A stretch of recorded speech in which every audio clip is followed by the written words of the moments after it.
this video, we will extend the Docker setup of the previous video with the necessary tools to make it work with PhpStorm, PhpUnit, and Xdebug. If you haven't watched the previous video, then I recommend to do so first in order to understand the current setup.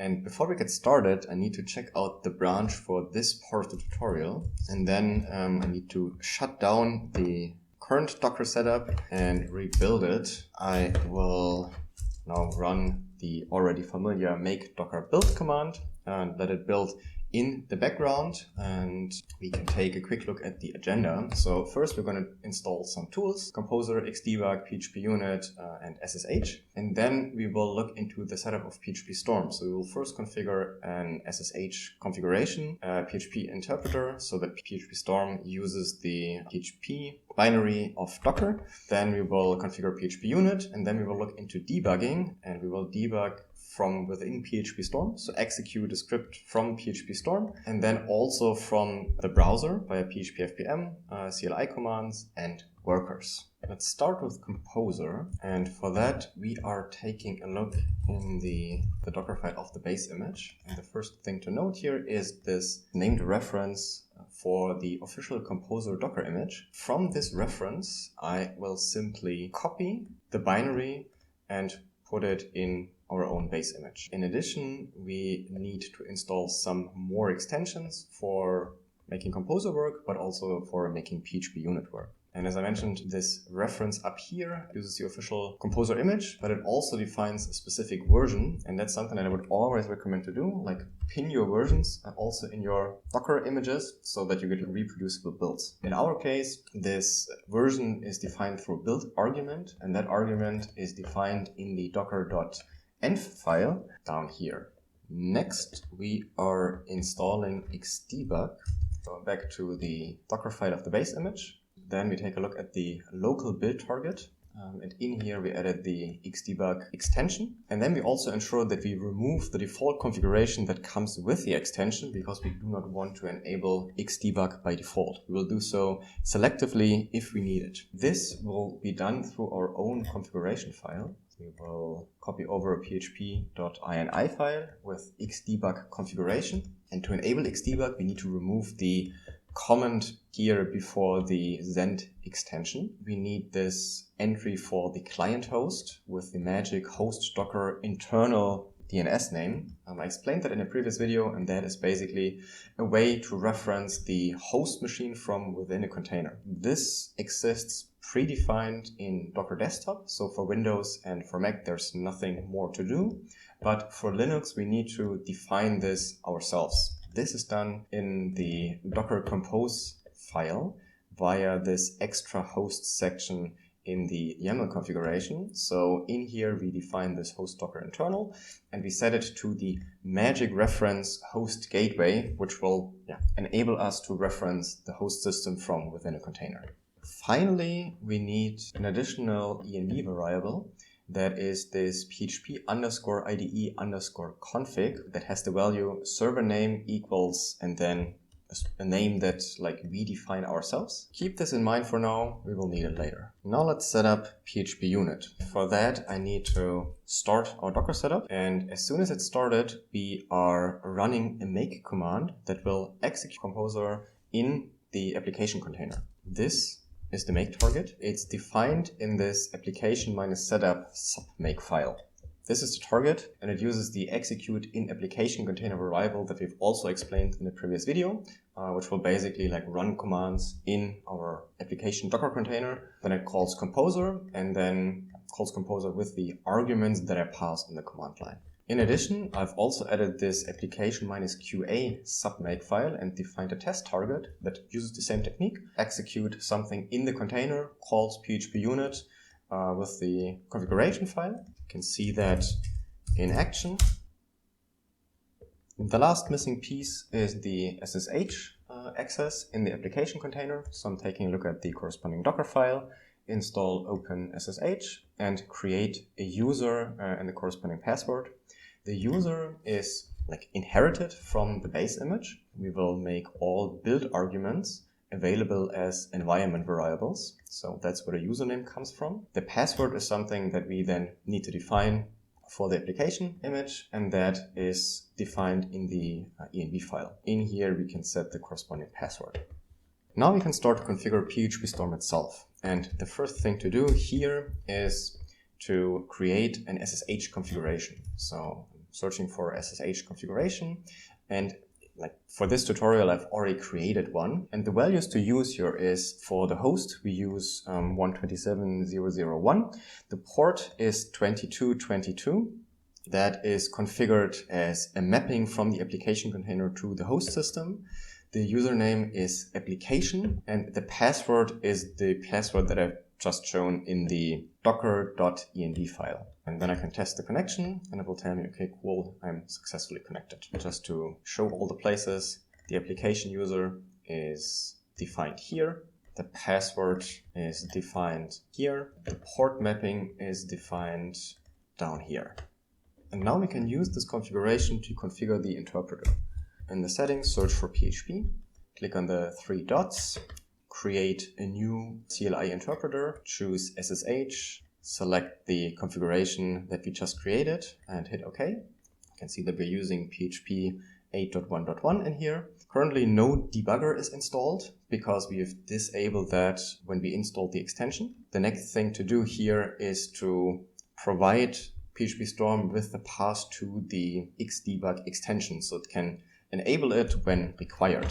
And we can find that directly in the application container. And then I can run php-i and then grab for the extension directory. In that directory, I can see all the available extensions. So in this case, I'm looking for the Xdebug extension.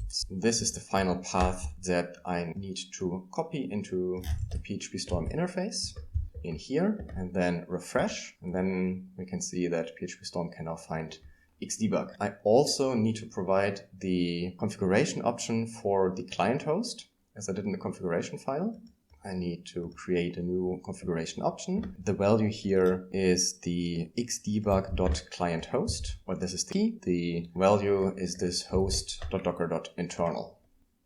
Okay. After that, I need to define the path mappings because Xdebug only sees the path on the server, and I need to tell PhpStorm how to map the remote path on the server to my local path so that the breakpoints are triggered as expected. For that, we need to create a new path mapping. The local path is the local path on the host system, and the remote path is var app, and that path is defined in the docker.env file down here.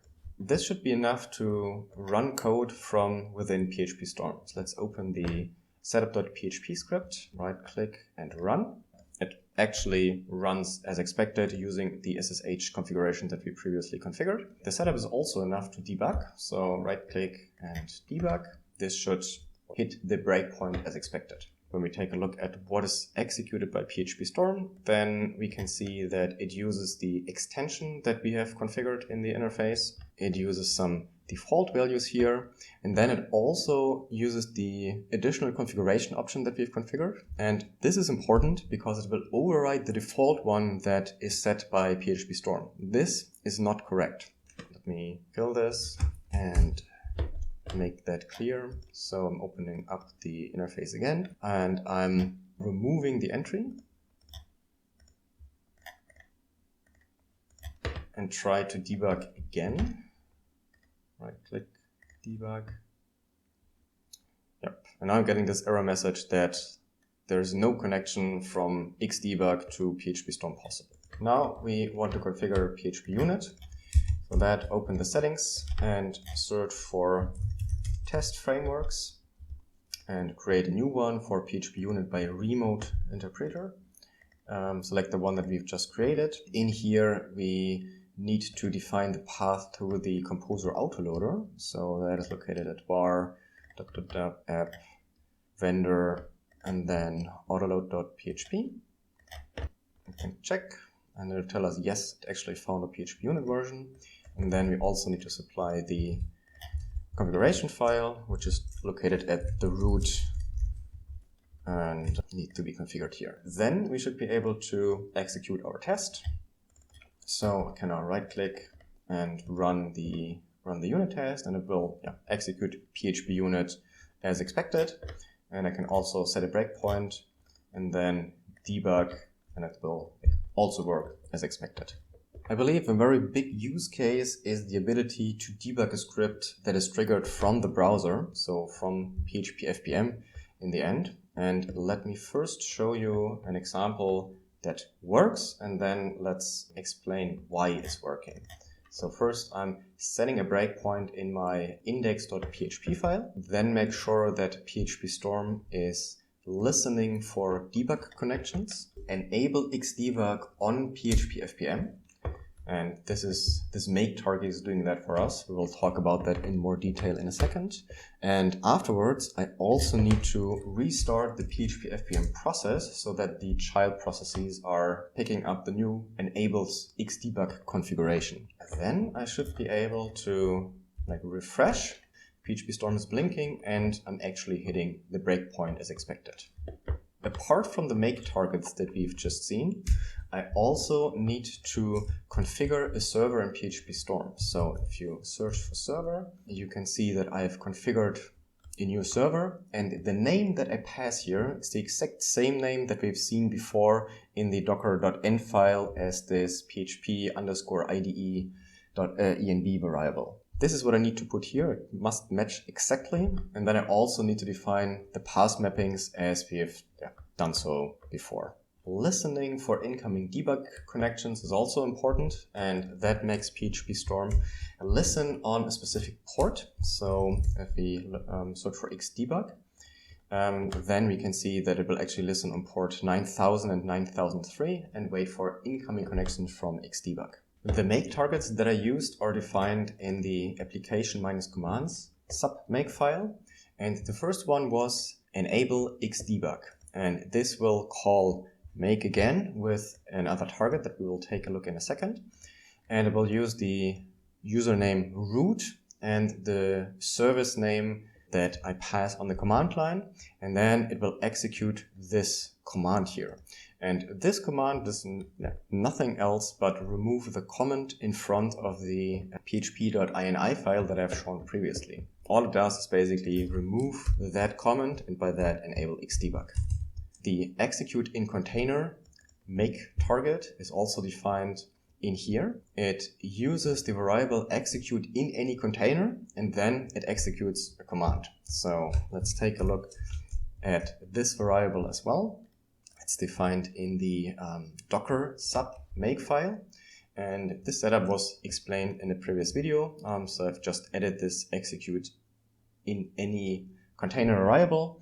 It uses a configured docker compose variable, runs exec on the given username for the given docker service name. If we put all of that together, then this long string is what we get in the end. So we're executing a command as user root in the php-fpm container. This is the exact command, and afterwards I need to make sure to restart the php-fpm process.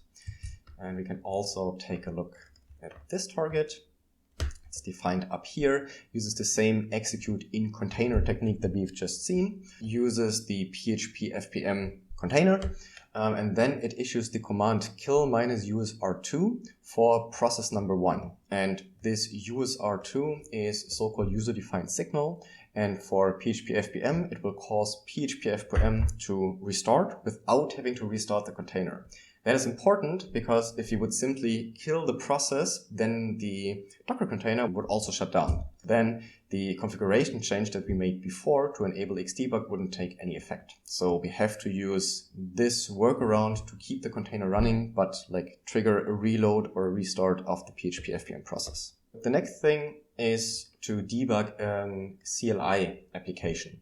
So we need to ensure that we're listening for debug connections. And now we want to execute this script from the command line and have it break at this line. Enable Xdebug in the corresponding service. In this case, it's the application container that I need to do this. And then I can run the setup db make target, which under the hood will call the setup PHP script. The breakpoint hits, and we could now debug through that CLI application. And the final part are the workers. We need to set a breakpoint in the worker, and then we need to enable Xdebug on the worker. So the service name is php-worker. As soon as it's enabled, we need to then restart the workers so that they pick up the new configuration. And then we should see like a number of incoming connections because we have more than one worker and all of them are hitting the corresponding breakpoint. Especially for workers, there's one more thing that I would like to show, but before we need to disable Xdebug again, and then also make sure to restart the workers.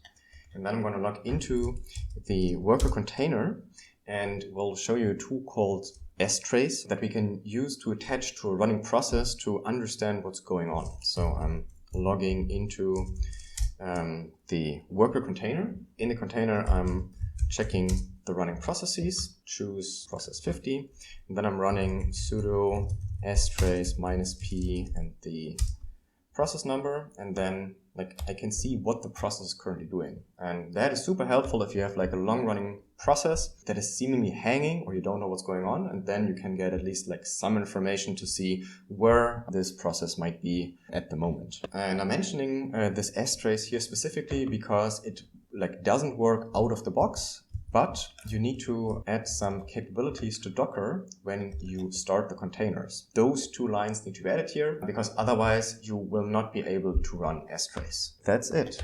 Thank you for watching.